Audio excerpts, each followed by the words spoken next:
when my father went out and bought his Chevy Impala, he was asked by the car dealer, hey, listen, for another $100, we can put seatbelts in there for you. To which my father replied, we only have one woman in the family, and she thinks the seatbelts might wrinkle her dress. Now, you see, the message was clear in my household. Real men didn't wear seatbelts. And for that matter, real women didn't either. Now, here's was my father's reasoning. He thought, if you're going to be in a horrible car accident, right, do you really want to come out of that crippled for the rest of your life? You know, you don't want to have the car accident, but you don't certainly won't want to come out crippled. That would be worse than being killed. So that's was the reasoning that went around for a long time. That's why seatbelts came out in the late 50s and early 60s. By 1968, they were required in new cars. Every new car made had to have seatbelts in it, but that didn't make people wear them. You understand that? That didn't make people wear them. There were statistics. These save 15,000 lives a year. You know, people didn't care. Can you please help me in remembering this?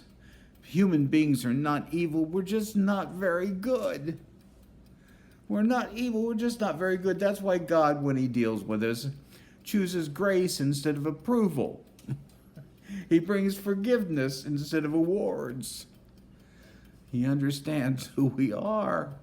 Maybe we should understand who we are, that we're not going to necessarily just do what's right because it's right and it's the right thing to do on this right good day.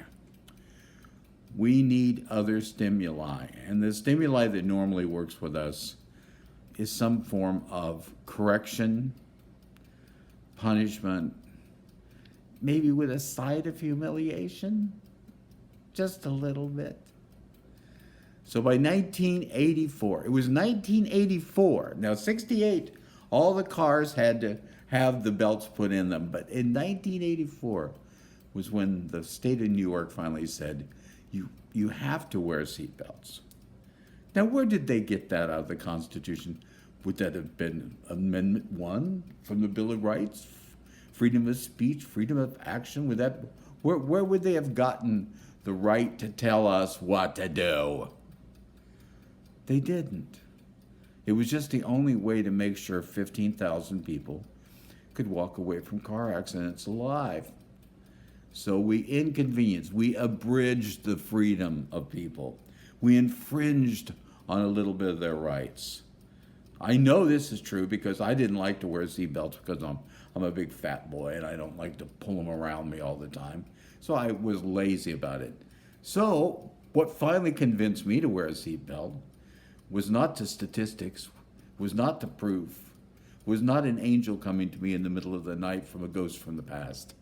What finally convinced me was I got a ticket. $150. See, that's because I'm not very good. I'm not evil. I just take a while to learn.